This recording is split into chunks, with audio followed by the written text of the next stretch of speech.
Hey everybody, this is Atesh and I'm back with a new episode of Making Modern Metal Composition Essentials. Today we're talking about how to expand ideas.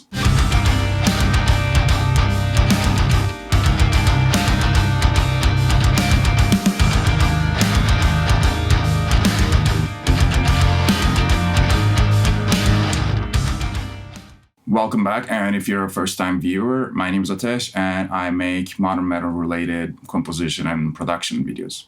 Now, one of the questions I get asked the most is how do you turn an idea into a song? Or how do you know an idea is good enough to put in a song? Or what are some composition tips and tricks that I can apply to my idea? If you're also looking for these answers, then you're in luck. I can just tell you a list of things, but I believe it's always good to show real-life examples. It's like guitar exercises. Some of them are good, but most of them don't mean much in the context of a song. So I thought it would be a good idea to have a look at my song called Hole in the Wall. The reason why I chose this song over the others is that the chorus of the song is made up of 2 single notes expanded, showing that even 2 notes could be substantial enough. So that by itself is a sign that sometimes knowing these techniques is as important as coming up with something that already sounds amazing. Now, don't get me wrong, I'm not saying you shouldn't try to go for that, but knowing these techniques could prove very effective. Before we get into all that, I just want to say that in terms of composition, there's no one right way. We're all different musical personalities, and that comes into play when we're composing. And even for one person, there might be more than one way to go about it. And obviously, this is one set of techniques that I utilized. So let's first hear the part I'm talking about.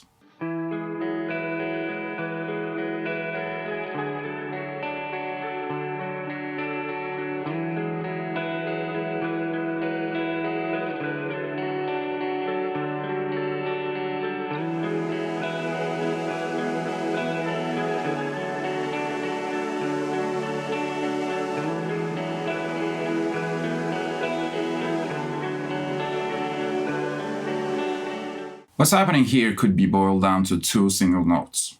But as you saw before, these 2 notes could be arranged in a way that makes a coherent music sentence, or many. So let's just start with these 2 notes and keep adding things until we get the part sounding exactly the same. What I was hearing was a super simple melody played in a highish register.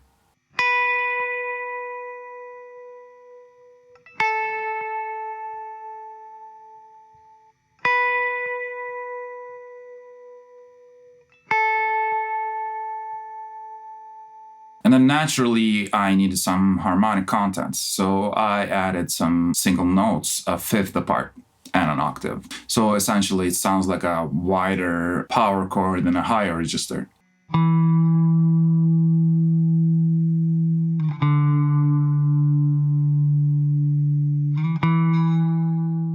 So that's your step 1. If you're working with the melody, add some harmonic content. And it could be a very simple harmony in the beginning.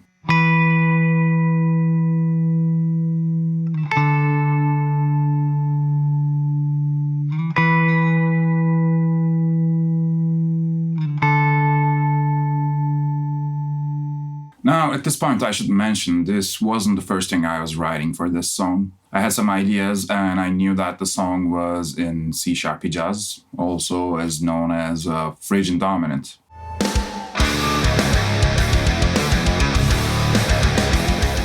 So these 2 notes made sense around that key center. In other words, I knew that I had to resolve this to C-sharp jazz, Phrygian dominant.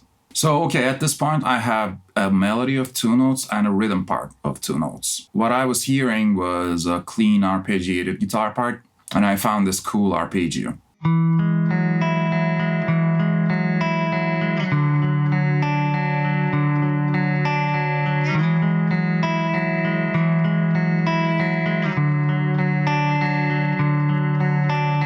Now, one thing I like from bands like Incubus and Foo Fighters is that in some of their songs they have this chord structure with open strings, and they move the same shape around, but the open string stays the same. The other notes change. So this results in very tasty harmonies. Even though they might not be thinking of chord functions or anything, it might just sound right to them. Now in Hole in the Wall, when I played this part, it was a really nice combination of rhythm and melody.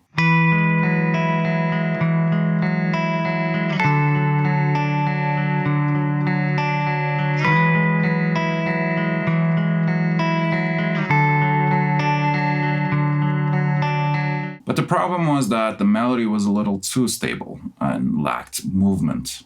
And even though I think that parallel movement gave the part its color, meaning that whole downshifting thing added a lot of content, I still think that it was a little too stable and could use a little more movement. So I made this tiny change to break that cycle.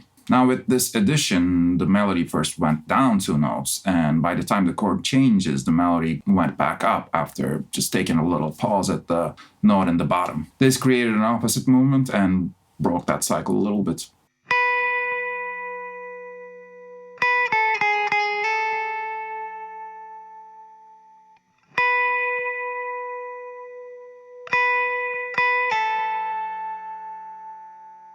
So that's your step 2.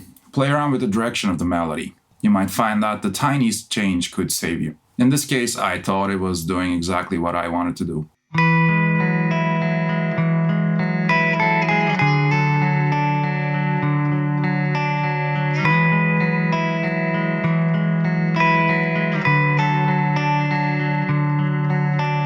Okay, so this was my 2 bars and I was happy with it. I just had to figure out what happens after this. So this little part felt enough, harmonically and melodically.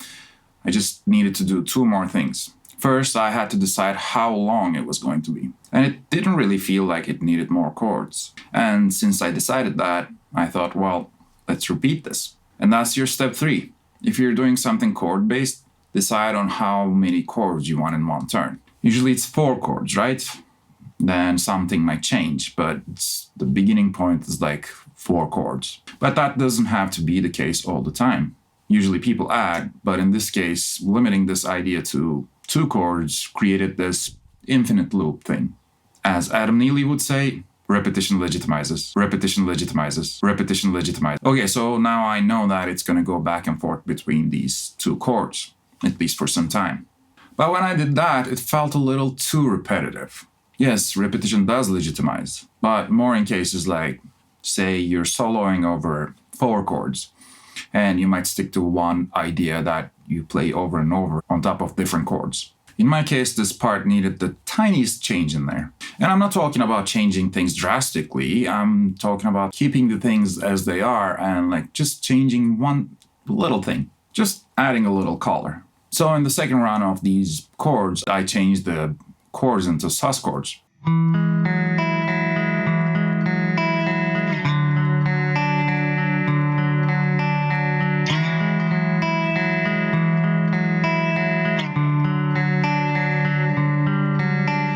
And that's the step 4. If you're repeating something, sometimes you need the slightest change in there to prevent your audience from getting bored. This also applies to situations like, say you have a riff repeating 4 times. You might want to change something in the 3rd part or the 4th repetition. The change could be in drums or guitar or both or anything really.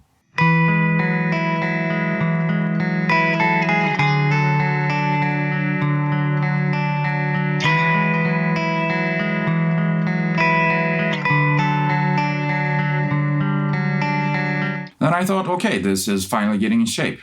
But I just wanted the melody sounding a little richer. So I thought maybe I could play the melody inside of an arpeggio as well. So this way I have 2 arpeggios in 2 different octaves. Same chords, but slightly different.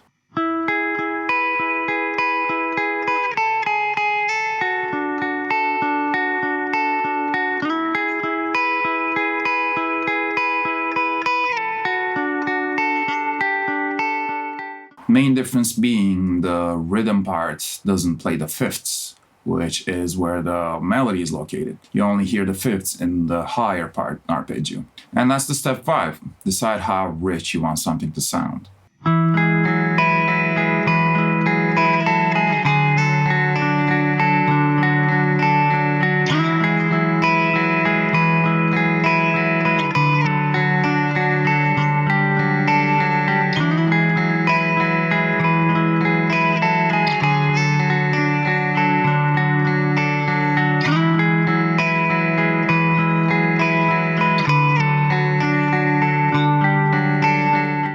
At this point, I was really happy with what I had. I just had one big task, which was to connect it back to C# jazz. That's also roughly around the same time I thought, well, this little idea is a little too good to just sprinkle once or twice. I could use it all over the place in different formats. And that's my step 6. Things should really make sense. They shouldn't be random. And it usually doesn't make sense if it's once, but usually, not always. Before we get into the connection and the resolve, let's see how I use this idea in different formats in different parts of the song. Because also the connection or the resolve changes according to the part. So the first time this idea happens is the 120 mark.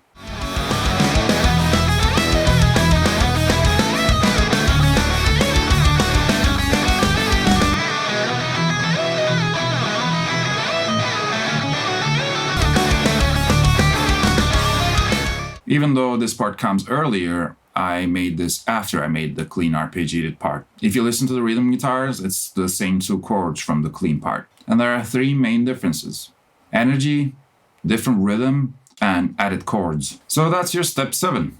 Try your ideas clean or distorted, with more straight rhythms, more proggy rhythms, slow or fast. Try it in many different ways and keep what you think sounds good. And that could be more than one thing. Here the rhythm is a little proggy, and the extra chords are just like making it move a little more. And I'm playing a melody on top. This melody is based on the chord notes, and I'm adding a couple notes that are adjacent to the chord notes. Then this part again comes in 231.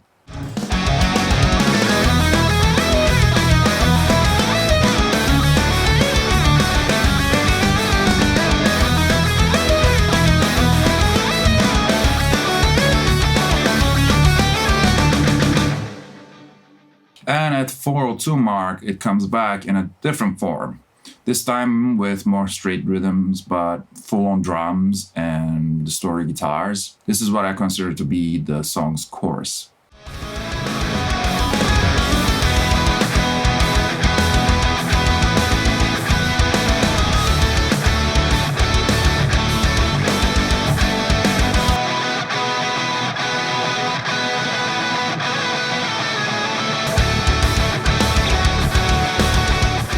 And finally, the last part, which could be considered as a coda. Last part is a combination of both clean and distorted parts. But this time there's a chamber orchestra joining. The rhythm stays the same, 6/8, and it doesn't resolve. It just goes back and forth with these 2 chords.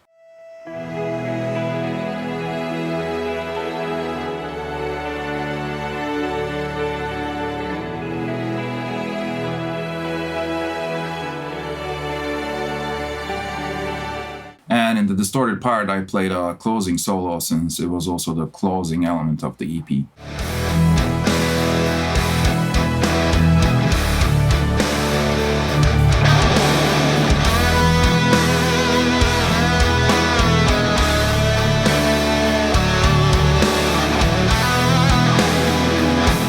And after the solo, we go back to the main idea, the main chorus melody that fades out, which also supports the idea of this perpetual groove.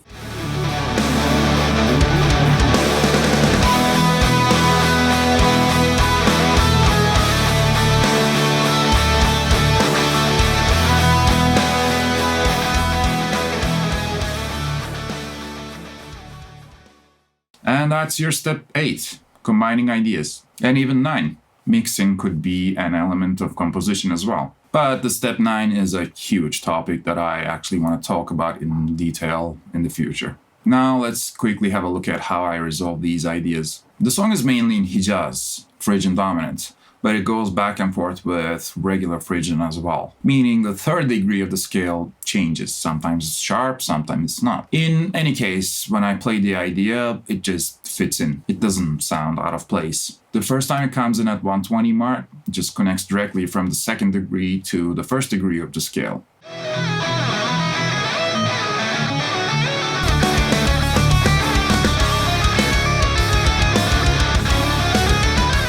But for the clean arpeggiated part, I didn't want it sounding so blunt. So I added a couple of chords to build up to the next section, which is probably the gentliest part in the whole cycle EP. I play a couple of extra notes and then I finish in a diminished chord, so it kind of gives that suspension feeling.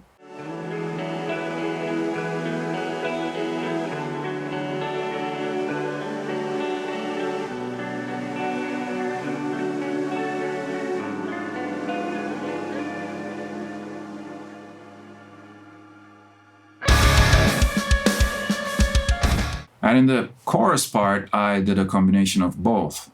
I used the same chords that I used in the clean arpeggiated part, and then I went back and forth with those two chords, and then connected to the main riff directly, as I described it before, bluntly.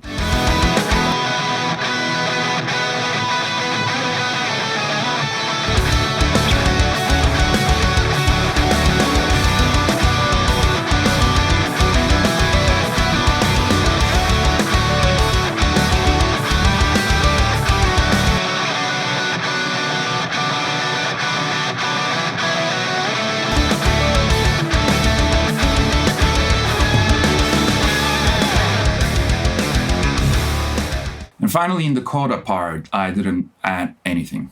I just went back and forth with these two chords, both for the clean part and for the distorted part that I played the solo and then the main melody.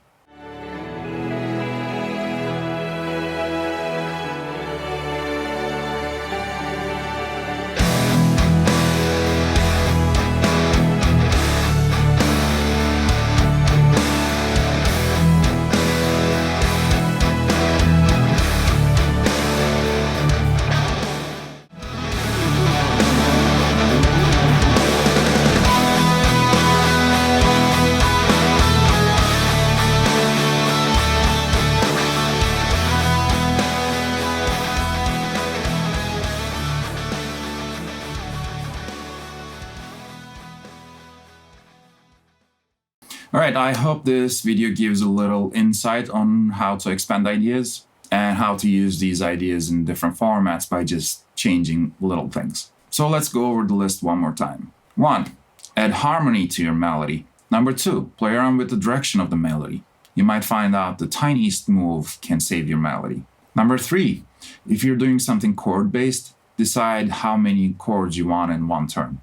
Number 4. If you're repeating something, you might want to change things around just a little bit. Number 5, decide how rich you want something to sound. Number 6, things should make sense.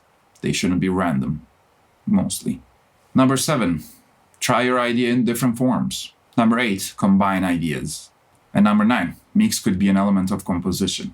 All right, that's my little list. But let's also remember that this group of ideas apply to the song and doesn't necessarily have to apply to all songs and situations. And of course, this is not a full list of things you can do in terms of composition, but it should be a good start. That brings us to the end of the episode. Let me know if you have any comments or questions, or if you want a detailed analysis of any of my songs. Please press like if you like this video and leave a comment, which helps tremendously. Subscribe if you're interested in these videos, and share this video with your friends who are having a hard time expanding their ideas. Thank you all. Stay safe. Until next time.